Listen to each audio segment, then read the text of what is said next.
Hello everyone, this is Ajit Singh and आज के इस वीडियो के अंदर हम लोग कवर करने वाले हैं क्लास 10 से footprint without feet chapter. Book का नाम भी सेम है, चैप्टर नंबर 5 है। ऑलरेडी 4 चैप्टर की वीडियो आपको बना दिए गए हैं आपके लिए, और वीडियो के जो लिंक है इससे पहले वाले आपको डिस्क्रिप्शन पे मिल जाएंगे। तो जो स्टोरी है, ये स्टोरी में एक्चुअली एक साइंटिस्ट है जिसने एक ऐसा केमिकल डेवलप कर लेता है जिसकी वजह से किसी की बॉडी ट्रांसपेरेंट हो सकती है, मतलब कि इनविजिबल हो सकती है बॉडी। तो उस साइंटिस्ट का नाम होता है ग्रिफिन। अब वो किस तरीके से इसको यूज़ करता है अपने इस एक्सपेरिमेंट को, कैसे वो आगे डेवलप करता है, कैसे कैसे यूज़ कर रहा है, उसके बारे में चैप्टर है। Can a man become invisible? क्या कोई व्यक्ति इनविजिबल हो सकता है? This is the story of a scientist who discover how to make himself invisible. मतलब एक साइंटिस्ट की कहानी है जिसने एक ऐसा तरीका ढूंढ लिया है कि वो अपने आप को इनविजिबल कर सकता है। डज ही यूज़ और मिस यूज़ हिज डिस्कवरी? तो क्या वो अपनी इस डिस्कवरी का सही से यूज़ करता है या गलत यूज़ करता है, हम जानेंगे चैप्टर पढ़ने के बाद। यहाँ पे 2-3 क्वेश्चन लिखे, 2 क्वेश्चन है यहाँ पे हैं। पहला, how did the invisible man first become visible? मतलब कि वो व्यक्ति पहली बार कब दिखाई दिया। And why was wondering the street? और वो गलियों में क्यों घूम रहा है। हम इससे दोनों के आंसर देखने वाले। चलिए, स्टोरी स्टार्ट होती है लंदन से। The two boys started in surprise at the fresh muddy imprints of pair of bare foot।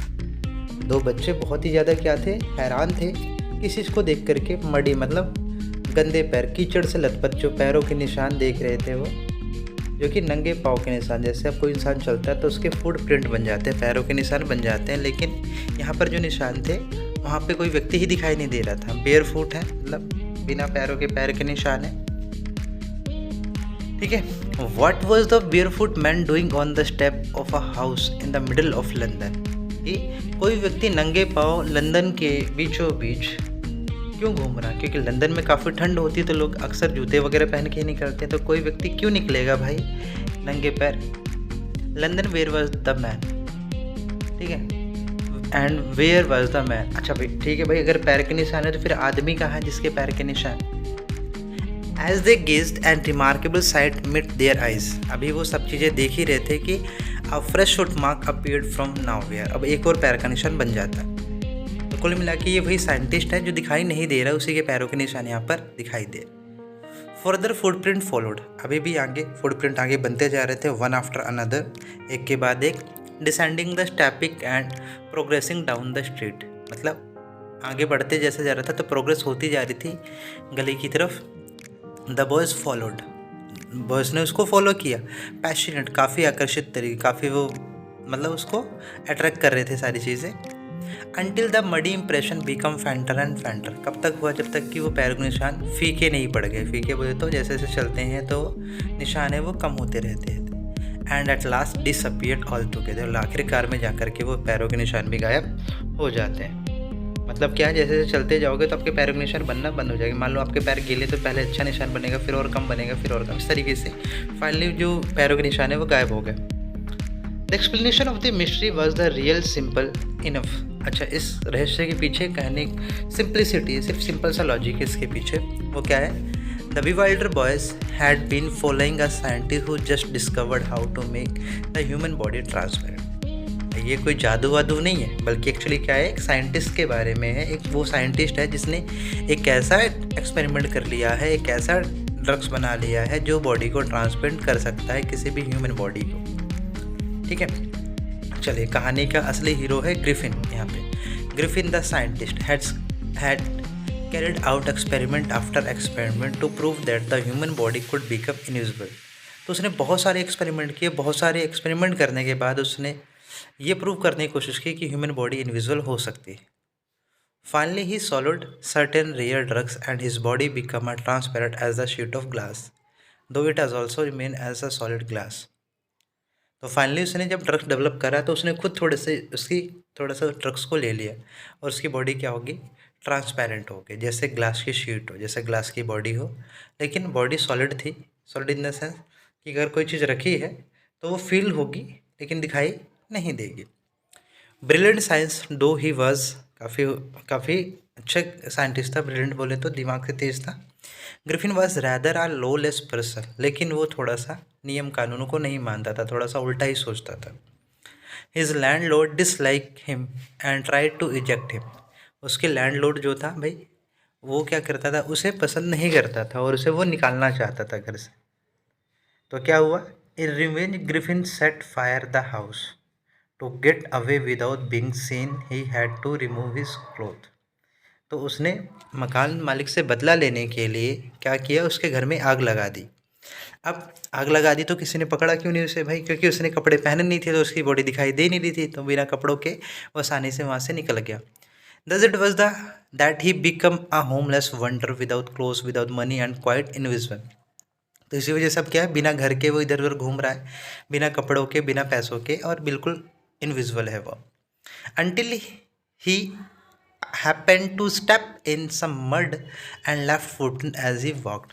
तो गलती से उसका पैर कीचड़ में पड़ गया और इसी वजह से पैरों के निशान यहाँ पर दिखाई दे रहे हैं। तो आई थिंक स्टोरी समझ आ गई आपको। यहाँ पे चलते थोड़ा सा आगे। तो आई थिंक इसका आंसर तो मिल चुका होगा आपको। जो पहला क्वेश्चन, सॉरी सेकंड क्वेश्चन पूछा गया था कि कौन घूम रहा है, तो भाई वो कौन है, साइंटिस्ट है जो कि इनविजिबल है। ठीक है, देखो आई थिंक ये क्वेश्चन था ना, wondering why was he wondering, क्योंकि उसके पास घर नहीं था, पैसे नहीं, इसलिए वो इधर उधर भटक रहा था। चलिए, he escaped easily enough from the boys who followed his footprint in London. तो आसानी से बच के निकल जाता है उन दोनों बॉयज से जो उसका पीछा कर रहे थे लंदन में। स्टोरी की स्टार्टिंग में देखा हमने। But his adventure were by no means over. लेकिन उसकी बात यह भी यहाँ पर ख़त्म नहीं होती, उसके कारनामे तो अब शुरू होंगे। He had chosen a bad time of the year to wander about London without clothes. भाई उसने गलत समय चुन लिया था लंदन में घूमने का। भाई लंदन में वो क्या बिना वस्त्रों के, बिना कपड़ों के घूम रहा है और ठंड का मौसम है, तो ये गलत टाइम है उसके लिए। इट वॉज मिड विंटर, ये सर्दियों के बीच का समय था। The air was bitterly cold and he could not do without clothes. ठीक है, तो ये सर्दियों का टाइम था और ठंड बहुत ही ज़्यादा थी, वो बिना कपड़ों के सर्वाइव नहीं कर सकता था। Instead of walking about the street he decided to slip in to a big London store for warmth. तो जब गली में घूम रहा था तो उसने तय किया क्यों ना एक किसी बड़ी दुकान में जा कर के रुक जाएगा वो लंदन की, और जहाँ के उसे थोड़ी गर्माहट मिलेगी। क्लोजिंग टाइम अराइव्ड, दुकान के बंद होने का समय आ गया। And as soon as the door was shut, Giffen was able to give himself to pleasure of clothing and feeding himself without regard to expense। तो क्लोजिंग के टाइम पे वहाँ घुस जाता है और दरवाज़ा बंद होने से पहले वो अंदर घुस जाता है, और घुसने के बाद उसे काफ़ी अच्छा लगता है, उसे कपड़े मिल जाते, खाने पीने को भी मिल जाता है बिना कोई पैसे लगाए। ठीक है, ही ब्रोक ओपन बॉक्सेस, वो क्या करता है वहाँ पे कुछ डब्बे वगैरह खोलता है। And wrapped and fitted himself out with the warm clothes, और अपने आप को क्या गर्म कपड़े पहना लेता है, मतलब गर्म कपड़े पहन लेता है। सोन विथ शूज़, और जल्दी ही जूते पहन लेता है। And overcoat and wide brimmed hat, और एक बड़ी सी टोपी लगा लेता है ठंड वंड से बचने के लिए। He become a fully dressed and visual person. अब उसने कपड़े पहन लिए तो कपड़े तो दिखाई देंगे भाई, बॉडी दिखाई नहीं देगी तो, लेकिन कपड़े तो दिखाई देंगे। तो कपड़े यहाँ पे उसे, कपड़ों की वजह से वो पूरा का पूरा दिख रहा है। In the kitchen of the restaurant he found cold meat and coffee, और आखिरकार वो उसे, क्योंकि वो डिपार्टमेंटल स्टोर है, उससे सब कुछ, उस पूरी की पूरी बिल्डिंग में ही सब कुछ होता है, खाने पीने से लेकर के सारी चीज़ें। तो वहाँ के किचन में जाता है जहाँ उसे कोल्ड मीट और कुछ कॉफ़ी वगैरह मिल जाती है। And he followed up the meal with sweet and wine taken from the grocery store, और ग्रोसरी स्टोर में जा करके क्या करता है वो, कुछ मिठाइयाँ और कुछ ग्रोसरी ले आता है, खाने पीने का सामान। Finally he settle down to sleep on a pile of quilt, मतलब कपड़ों का ढेर था या जैसा जो भी था उस पर वो जा करके लेट जाता है।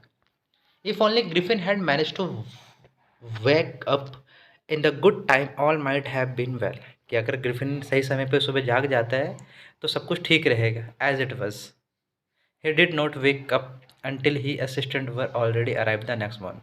लेकिन ऐसा नहीं हो पाता, या अगले दिन वो असिस्टेंट आने से पहले पहले उठ नहीं पाता। When he so a couple of them, तो वो देखता है कि दो couples, couple in the sense दो वहाँ के वर्कर जो वहाँ पे आ चुके होते हैं, ठीक है, अप्रोचिंग, आ रहे हैं उसकी तरफ। He panicked and begin to run, वो डर जाता है और थोड़ा सा भागने की कोशिश करता है। The naturally give chase in the end of he was able to escape only by quickly taking off her newly found clothes, और वो आखिरकार बचने में कामयाब हो जाता है जब वो अपने सारे के सारे नए कपड़े जो उसने लिए होते हैं वो सारे क्या कर लेता है, उतारना शुरू करता है। So once more found himself invisible but naked in the chill January air. तो मंथ कौन सा है यहाँ पे, जनवरी का महीना, और फाइनली वो दोबारा से बिना कपड़ों के बिना पैसों के भटकता हुआ आदमी फिर से बन जाता है। चलिए अब क्या होता है इस बार, this time he decided to try to stock of theatrical company in the hope of finding not only cloth but also something that he would hide the empty space above the shoulder, क्योंकि shoulder के ऊपर क्या था, मुंह पर तो कुछ लगा नहीं सकता था।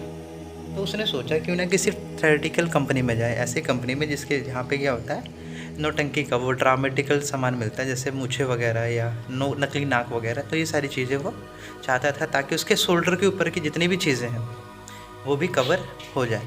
तो कपड़े तो मिल ही जाएंगे उसे थेरेटिकल कंपनी में, एंड साथ के साथ उसे ये उम्मीद थी कि कुछ ऐसी चीज़ें भी मिल जाएंगी इससे, ताकि वो शोल्डर के ऊपर वाला फेस वाले एरिया को भी वो कवर कर सकता है। Shivering with cold he hurried to Drury Lane एक लोकेशन का नाम है, the centre of the theatrical. तो क्या बीचों बीच था किसके भाई, वो मेन सेंटर था किसका, थेरेटिकल वर्ल्ड का। तो वहाँ पे वो एंट्री कर जाता है।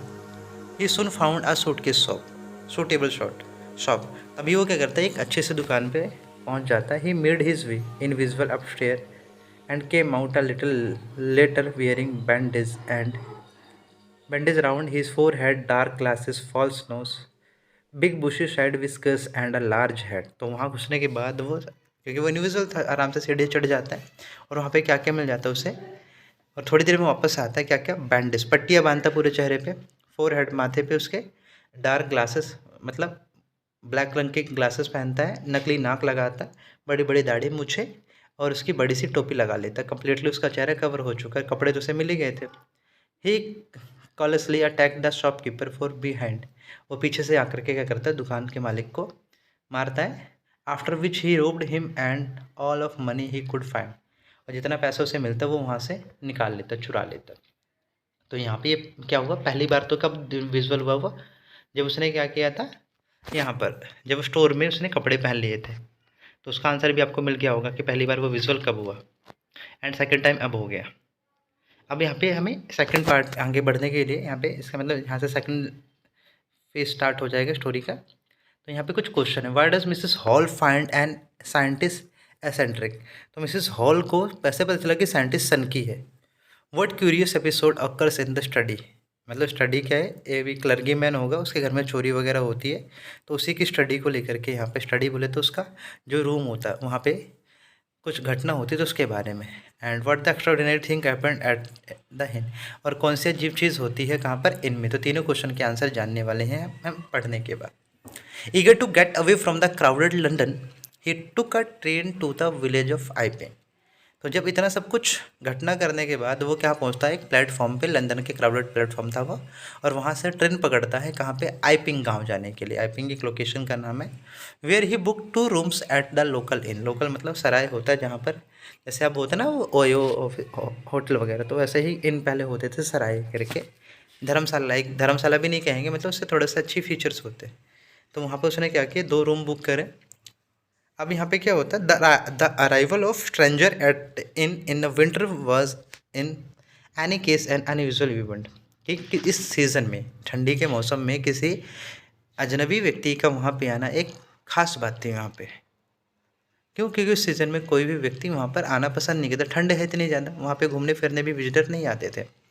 अ stranger of such uncommon appearance set all tongue waving, उस स्ट्रेंजर की, उस अजीब व्यक्ति की जो प्रेजेंस थी वो काफ़ी अजीब थी, क्योंकि उसने अपना चेहरा तक भी पट्टी से ढक रखा था। तो सभी उसकी बातें कर रहे थे। मिसिस हॉल, ये मिसिस हॉल कौन है, उस इनकी मालकिन है। द लैंडलॉर्ड्स वाइफ, उसके वहाँ की लैंडलॉर्ड की वाइफ है वो। Made every effort to be friendly, वो पूरी कोशिश कर रही है ताकि उसका जो कस्टमर है, मतलब जो साइंटिस्ट है, उसके साथ फ्रेंडली हो जाए। But Griffin had not desire to talk, लेकिन ग्रिफिन बिल्कुल भी बात करने के मूड में नहीं है। एंड टोल्ड हर, उसने कहा, क्या बताया, my reason for coming to Iping is a desire for solitude, कि मैं यहाँ पर आइपिंग इसलिए आया हूँ ताकि मुझे अकेलापन मिल सके। I do not wish to be disturbed in my work, और मैं नहीं चाहता कि कोई भी मेरे काम में मुझे डिस्टर्ब करे। Beside an accident has affected my face, कि क्या है, पट्टी बांधने के उसने क्या लॉजिक दिया कि उसका चेहरा किसी एक्सीडेंट में क्या हो गया, अफेक्टेड हो गया, दैट्स वाई उसने पट्टियाँ बांध रखी है। तो ये क्या है, कोई अगर पूछ ले आपसे क्वेश्चन कि वो वहाँ क्यों गया था, उसने क्या रीज़न दिए थे, तो आप ये रीज़न बता सकते हैं। Satisfied that her guest was an eccentric scientist. ठीक है, तो अभी क्या है, उसको यकीन हो गया, किसको, मिसेस हॉल को, कि उसका जो गेस्ट है वो एक एसेंट्रिक साइंटिस्ट, मतलब सन की साइंटिस्ट है, and he in view of the fact that he had paid her in advance. लेकिन वो ज़्यादा कुछ कर भी नहीं सकती थी, क्योंकि उसने क्या करा था, एडवांस दे दिया था। Mrs Hall was prepare to be excuse his strange habit to irritable temper. तो हमेशा की मिसेस हॉल की खास बात होती थी कि हमेशा उसके पास कोई ना कोई एक्सक्यूज, जब भी उसे कोई कुछ कहता था तो उसका इमीडिएट आंसर करती थी, वो कोई ना कोई एक्सक्यूज़ देती ही थी। But the stolen money did not last long, क्योंकि भाई वो कहाँ से आया था अभी, वो लंदन से चोरी करके आया था किसी शॉप के अंदर, तो उसके पास जो पैसा था वो अब ख़त्म हो रहा था। And presently Griffin had admit that he had no more ready cash, और उसने बाद में ग्रिफिन ने क्या कहा वहाँ पे, कि अभी मेरे पास ज़्यादा पैसे नहीं हैं, अभी मेरे पास कैश वगैरह नहीं है।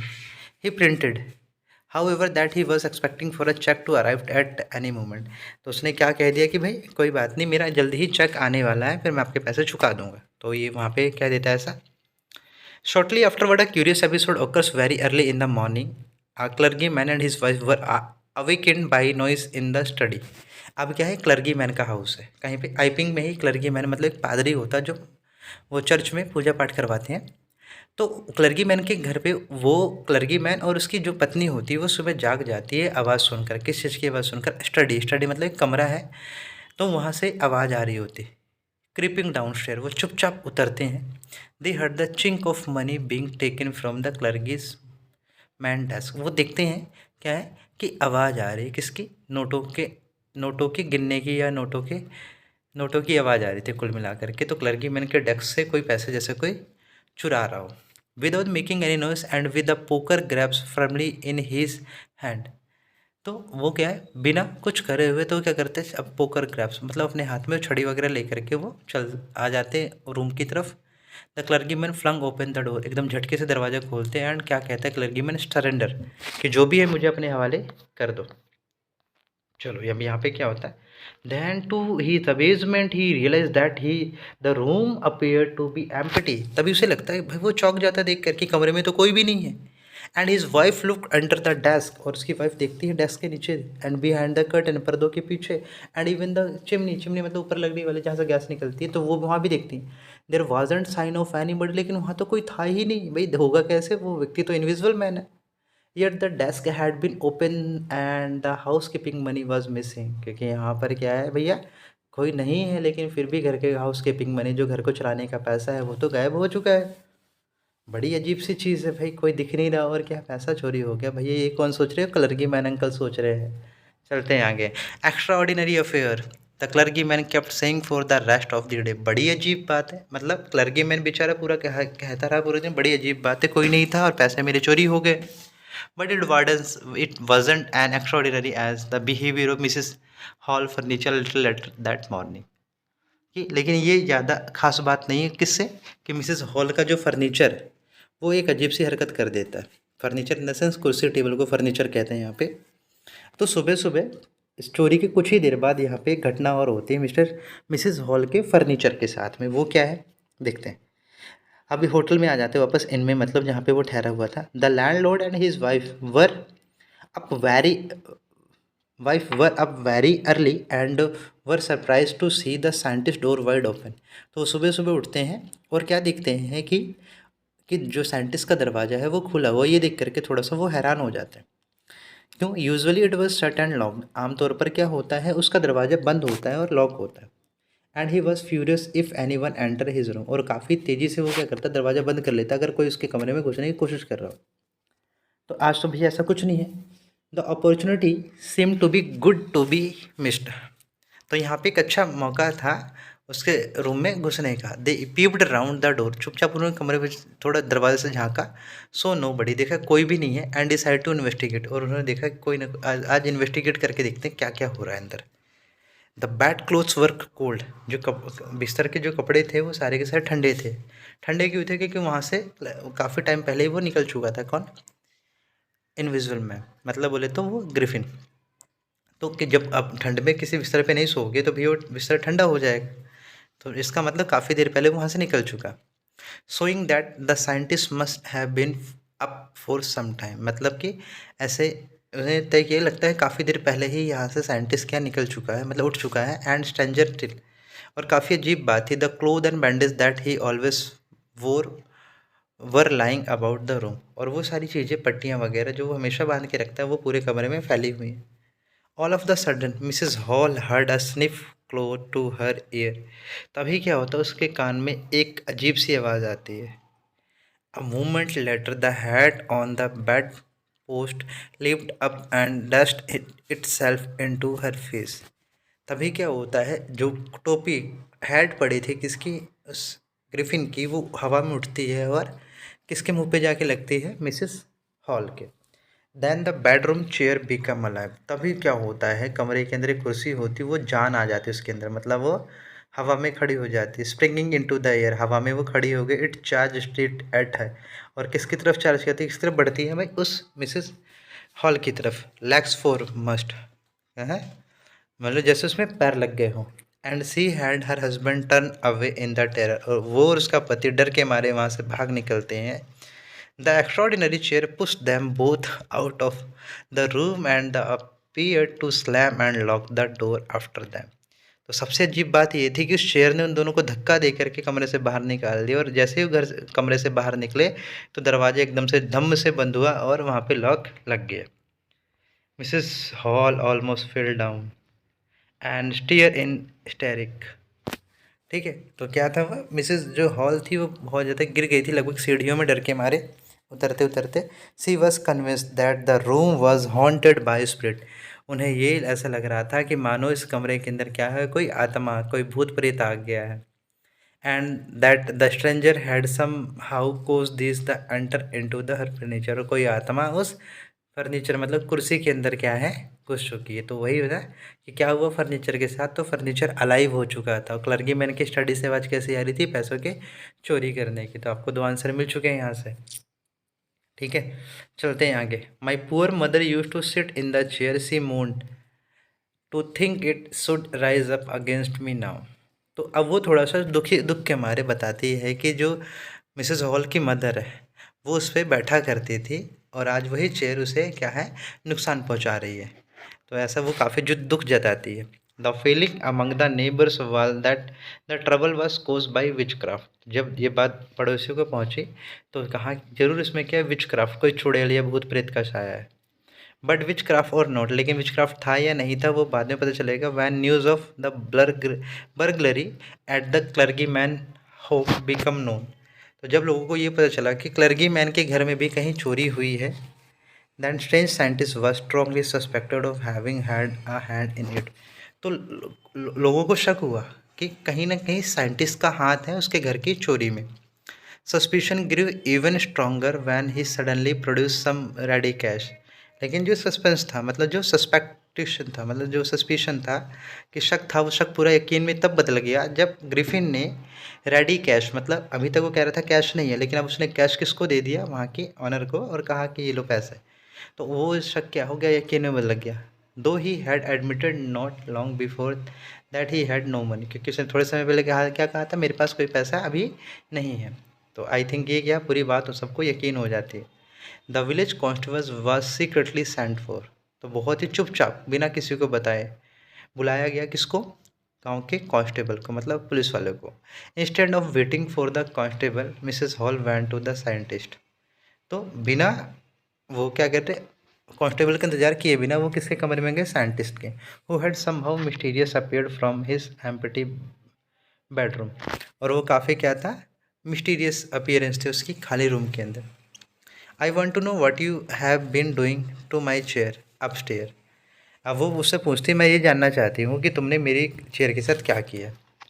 सी डिमांडेड, उसने ऐसे क्वेश्चन किया। And I want to know how is it you come out of an empty room and how you enter a locked room, और मैं ये जानना चाहती हूँ कि तुम एक बंद कमरे से बाहर कैसे, और बाहर आने के बाद अंदर वापस कैसे घुसे। तो ये सारे क्वेश्चन वो किससे पूछ रही है, ग्रिफिन से, साइंटिस्ट है। और अभी उसने क्या हवलदार का इंतज़ार नहीं किया। ये देखो ये सीन है, अभी यहाँ पे अभी इंसिडेंट होने वाला, मज़ा ही आने वाला है, देखते हैं।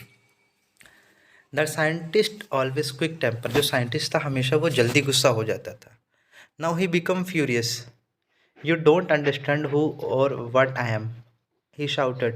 Very well, I will show you. ठीक है, तो अभी क्या है, सारा का सारा यहाँ पे नज़ारा अब देखना चेंज हो जाएगा। अभी वो काफ़ी गुस्सेल आदमी था और काफ़ी गुस्से में बोलता है कि तुम मुझे नहीं जानते हो मैं क्या चीज़ हूँ, मैं तुम्हें दिखाता हूँ, ऐसा वो बोल देता है। ठीक है, suddenly he through of bandage, उसने क्या किया, अपने सारे के सारे बैंडेज, विस्कर, स्पेक्टिकल एंड जितना नकली नाक वगैरह था सब कुछ उतार देता है। It took him only a minute to do this, उसे केवल 1 मिनट लगता है ये सब कुछ करने में। ठीक है, तो जब वो चेहरे से उतार दिया तो क्या होगा, the horrified people in the bar found themselves staring at the headless man. अभी क्या है, अब सब चौंक जाते हैं भाई, अब बार के अंदर आ चुके हैं सब, वो बार के अंदर पहुंच जाते हैं, मतलब जहाँ पे लोग शराब वगैरह पीते हैं, तो वहाँ पर देखते हैं सभी लोग, एक ऐसा व्यक्ति आ चुका है उनके बीच में जो क्या है भाई, जिसने क्या कर रखा है, इसके बॉडी के ऊपर सर ही नहीं है, क्योंकि इसने जब पट्टियाँ खोली तो उसका सर गायब हो गया। तो अब यहाँ पे क्या हुआ, मिसेस जैफर, जैफर कौन है, द कांस्टेबल, कौन है, कांस्टेबल, इसको बुलाया गया था, नाउ अराइव्ड, वो आ चुके हैं, and was quite surprise to find that he had to arrest a man without head. और थोड़ा सा वो चौंक जाते हैं कि उन्हें एक ऐसे व्यक्ति को गिरफ्तार करना है जिसके तो सर ही नहीं है भाई। But Jaffer wasn't easily prevented from doing his duty, लेकिन वो काफ़ी ज़्यादा क्या था, एक्टिव था अपने काम को लेकर के, अपनी ड्यूटी को लेकर के। क्या कहता है, if a magistrate warrant order a person arrest then that person had to be arrested with or without his head. अगर मजिस्ट्रेट ने ये कहा है कि अरेस्ट करना है किसी व्यक्ति को, तो अब मुझे कोई फ़र्क नहीं पड़ता उस व्यक्ति का सर हो या ना हो, उस व्यक्ति को गिरफ्तार जरूर किया जाएगा, ऐसा वो कहता है। There followed a remarkable scene as the policemen tried to get hold a man who was becoming more and more invisible as he threw off a garment after another। तो काफ़ी ज़्यादा ये अजीब सीन था, काफ़ी यादगार सीन था police वाले के लिए, कि वो कोशिश कर रहा था एक ऐसे व्यक्ति को पकड़ने की जो कि धीरे धीरे इनविजिबल हो रहा था। जैसे जैसे वो अपने कपड़े निकालता जा रहा था वैसे वैसे वो इनविजिबल भी होता जा रहा था। फाइनली यह shirt flew into the air. Finally क्या हुआ, उसकी जो शर्ट है वो उसने उतार के फेंक दी और पूरी तरह से वो क्या हो गया, इनविजिबल हो गया। And the constable found himself struggle with the someone he could not see at all. ठीक है, तो फाइनली क्या हो जाता है, वो कम्प्लीटली इनविजिबल हो जाता है और काफ़ी परेशानी उठानी पड़ती है किसको, कांस्टेबल को, उसे ढूंढने में। ठीक है, आगे क्या है, some people try to help him, कुछ लोग उससे ट्राई करते हैं हेल्प करने की, but found themselves hit by blows that seem to be come from nowhere. तो जब लोग उससे पकड़ने की कोशिश करते हैं तो वो खुद ही क्या होता है, लोगों को धक्का लगता है, किसी को घूसे पड़ते हैं, किसी को कुछ कहीं से, मतलब यहाँ वहाँ से, कभी कोई वहाँ से मार देता है, कभी यहाँ से मार देता है, मतलब दिखाई तो दे नहीं रहा कुल मिला के वो, तो लोगों पर हमला कर रहा है वो। In the end Jaffer was knocked unconscious as he made a last attempt to hold on to the unseen scientist. जब आखिरी बार कोशिश करता है कौन, जेफर, कौन, कांस्टेबल भाई, तो आखिरकार वो बेहोश हो जाता है भाई, उसे एक घुसा मार देते तो वो भाई साहब क्या हो जाते हैं, बेहोश हो जाते हैं। तो साइंटिस्ट ने उन्हें मार दिया, अब बेहोश हो गए वो। And there was nervous excited cries of hold him. अभी सब चिल्ला रहे हैं एक्साइटेड उनके साथ, पकड़ो पकड़ो उसे पकड़ो। But this was easier that sad then done. मतलब कहते हैं ना, करने से ज़्यादा कहना आसान होता है, लेकिन कोई पकड़ तो पा नहीं रहा था उसे। Griffin had shaken himself free, वो उसने अपने आप को क्या देखा कि मैं बिल्कुल फ्री हूँ, मुझे तो कोई नहीं पकड़ पाएगा। And no one knew where to lay hand on him, और कोई ये नहीं जान रहा था कि उसको हम कैसे उस पर हाथ लगाए या उसे हम कैसे पकड़ पाए। और चैप्टर यहाँ पे हो जाता है क्लोज। इसके जो ऑथर है एच.सी. वेल, वैसे by the way complete novel है द इनविजिबल मैन नाम से, अगर आप चाहते हो तो उसे आप कम्प्लीटली पढ़ सकते हो, काफ़ी अच्छा नॉवल है, इंटरेस्टिंग है। तो ये क्या है, कंप्लीट स्टोरी है। आई विश कि आपको समझ आया होगा किस तरीके से देखो बाहर का सीन यहाँ पे दिखाया गया है। और मैं भाई बोलना चाहूँगा उन बच्चों से जो हमारा वीडियो देख रहे हैं, तो प्लीज़ लाइक कर दिया करो भाई, काफ़ी मेहनत लगती है और काफ़ी टाइम लगता है हम लोगों का, तो आप लाइक कर दो। अगर चैनल को सब्सक्राइब नहीं किया तो चैनल को सब्सक्राइब भी कर दो, और ऐसे ही चैप्टर की वीडियो पाने के लिए बेल आइकन भी साथ के साथ दबा दें, और दोस्तों के भी ज़्यादा से ज़्यादा शेयर करें। थैंक यू, मिलते हैं अपने अगले वीडियो के अंदर।